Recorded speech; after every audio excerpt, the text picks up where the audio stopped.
Hello, guys. Welcome to the MKC stream. I'm Rookie. I'm here with She Guy as well, and Cinda's going to be hosting us. So we've got a few things to go over today, just a few things to talk about. A few new features, some that will be released when our presentation here is over. Some that will be talked about in the future. Then we're going to go through the second version of our site power rankings. That'll be the period from January to April. And then we're going to talk about some stuff to expect in the summer season from May to August, and then talk about how we're going to be evaluating the next period. So I guess I'm just going to start off by running us all through a new thing that we're going to be having for future stuff. So we now have an events tab, so that's going to be the new thing. So it's going to be at the top. It's going to be linked to the registry and everything. So what we're going to be doing with the events tab is we're going to be making threads traditionally for like events and stuff. But as you all know, like recently we haven't been doing thread signups anymore because that's something that we just wanted to move past. So we've been having people sign up on a Google form, but even that's been a little bit shaky because there's a lot of information that can be like some people like don't actually sign up with a registry profile, but now we have a way to make sure that everybody who signs up for our events will indeed be in the system, and it should be a more easy and convenient sign up for everybody. So pretty much the thing that we're going to have here is we're going to be able to you're going to be able to sign up for events on the website without having to go to forums or anything, and we'll be able to run the same system that we've been running anyway. So as you can see, Cinda's showing you here like how you're going to be signing up for the registration. It's all going to be done on the site, and that is going to be easier, I believe, for everybody. Right now we have support for solo activities like the solo circuit that's going to be upcoming. You're going to see the thread for that probably at the conclusion of this presentation as well. So for those 200cc players who are waiting and ready for that, that will be coming soon in 1 week from today on May 25th, and you'll be able to sign up with the new system as a test. So we were currently supporting team formats and solo formats, and very soon we're going to have a new squads feature where you will be able to sign up for events here with a single partner, or like for like 2v2s, 3v3s, and perhaps some interesting events to come up soon that we may be touching up on later. So in short, new system, and eventually we're going to try to do more of this, like storing results and everything, linking it all back to your profiles, all back to the teams. We'll kind of have like a whole web of information, I suppose, on what we now know as the registration, but perhaps will be just more of a database in the future. So I hope you're all excited for that, and we know that everybody is excited for our new power rankings. So I suppose let's get into that. All right. So we're going to be doing 25 teams as normal. She Guy, if you'd like to take the floor. All right. Some of the teams. At 24 and 25, we have two Spanish teams who have been here for a while, Alliance and Black Wolves.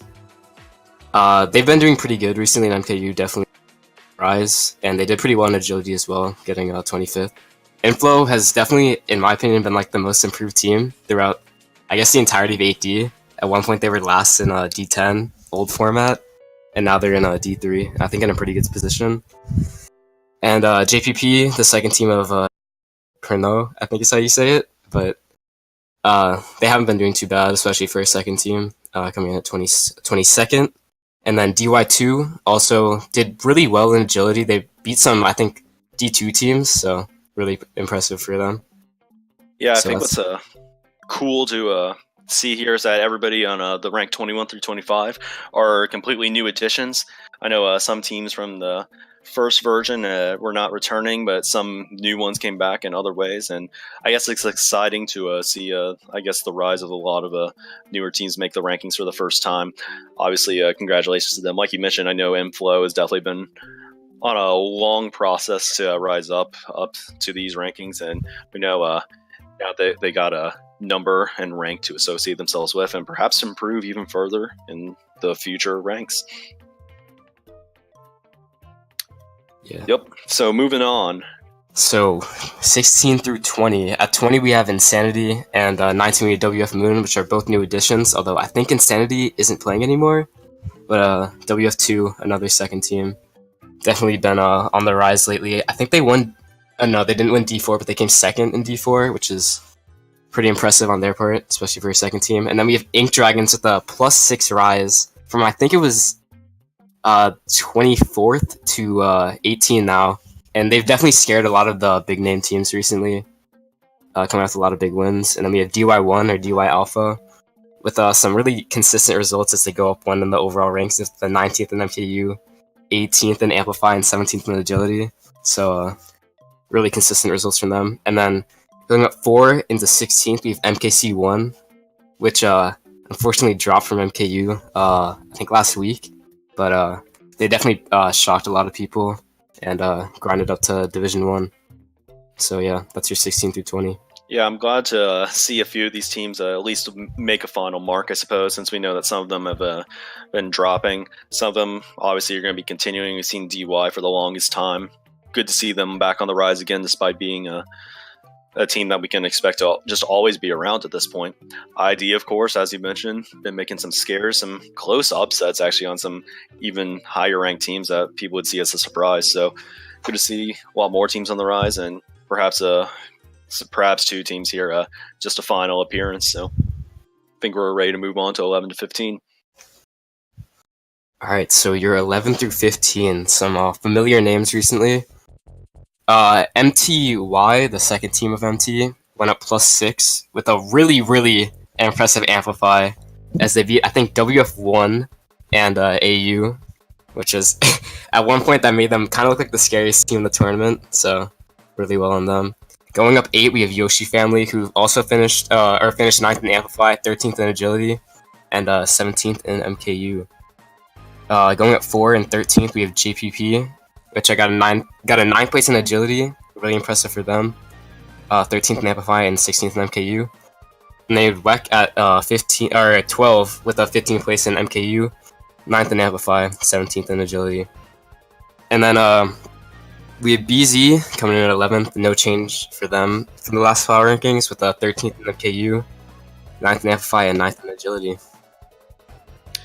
So I think the thing that's interesting here, I guess, is MTY is perhaps a very unexpected gift that we got.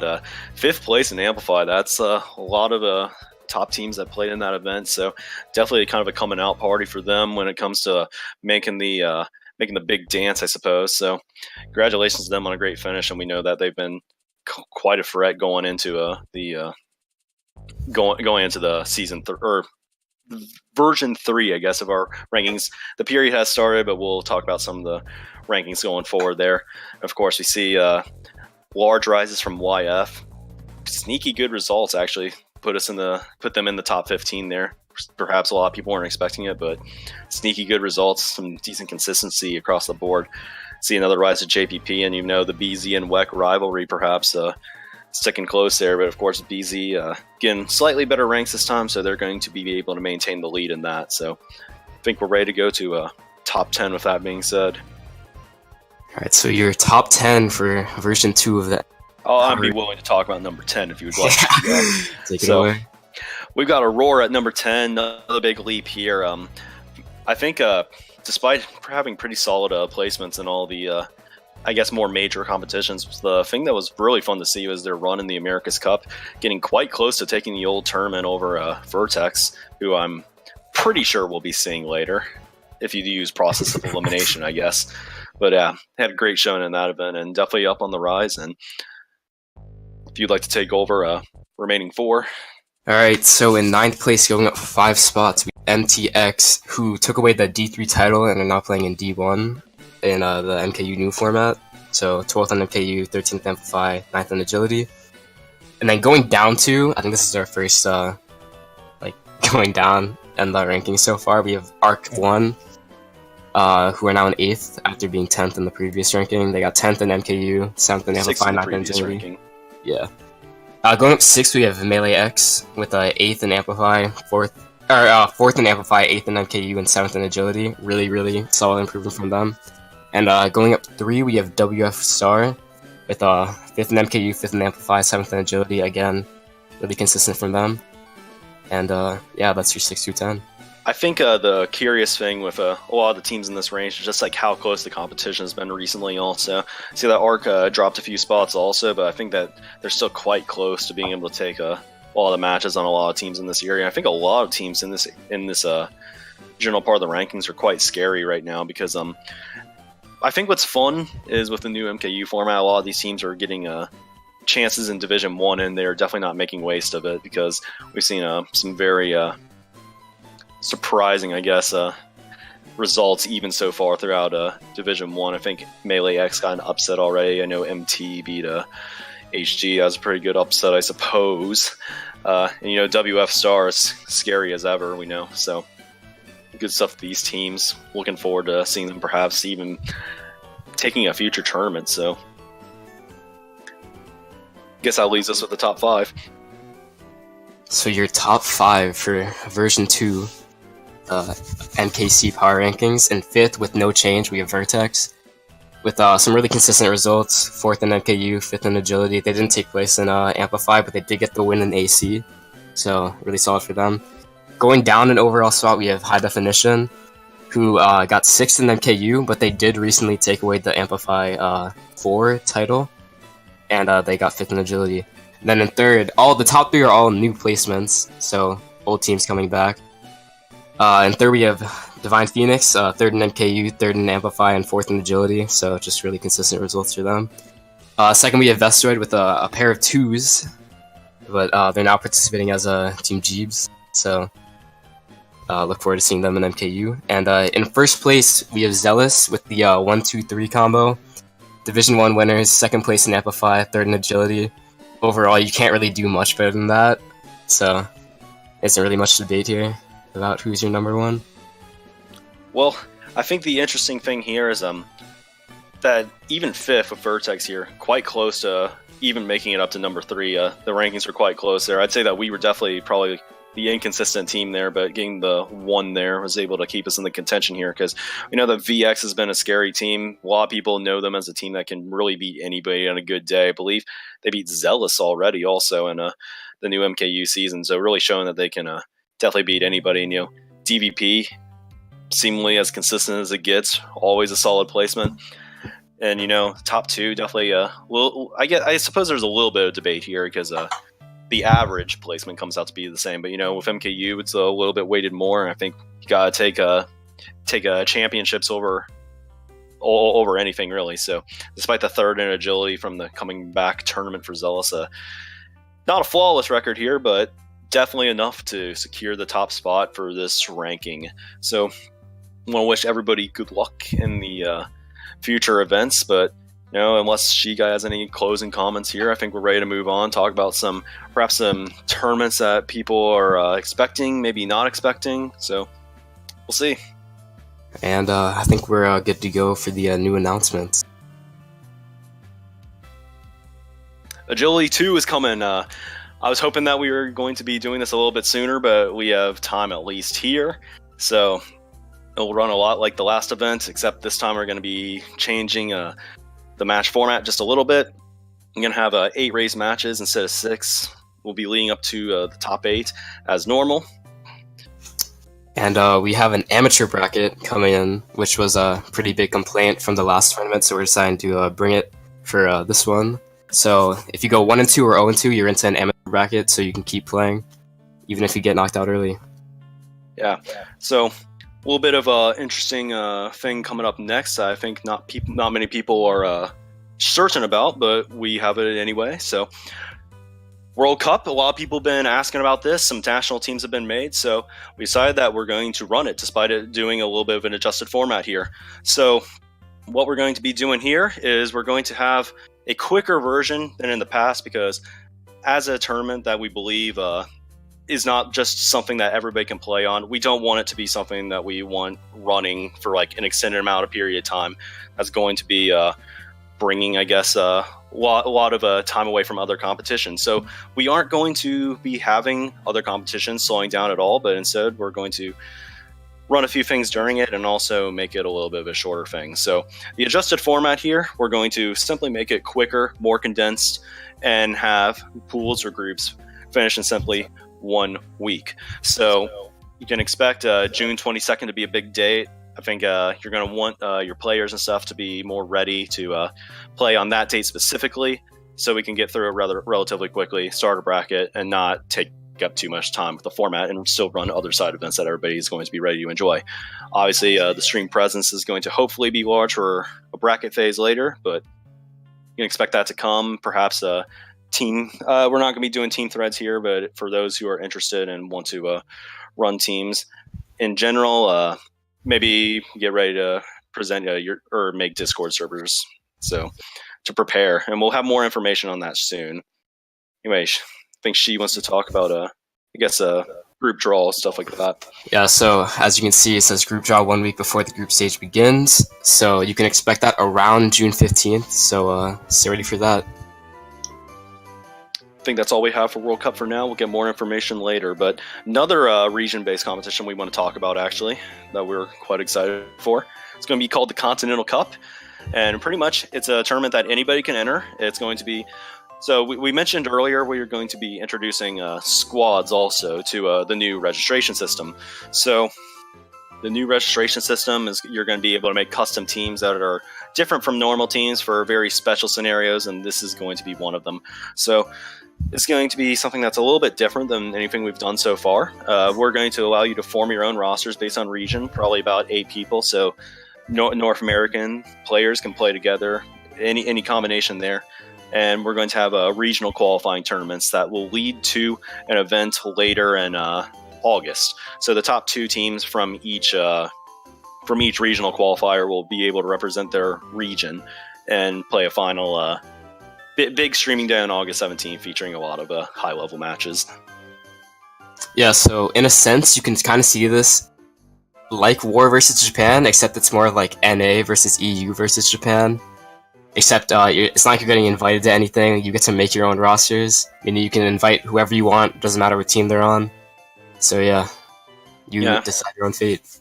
So I guess the final thing to note here is the region-based competitions we've always felt have been a little, I guess, exclusive, or like not just something that you can sign up for, and in a sense not like entirely tournament-like.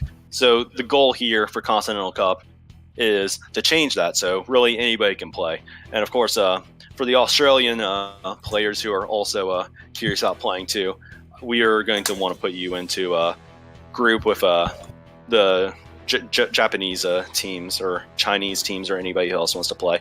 So the goal is like this will come in the off season for the America's Cup and European League. So a lot of so what we're going to want to run qualifiers mainly on Fridays, but also at a convenient time for everybody, so teams can play in tournaments that are a reasonable time for them to play.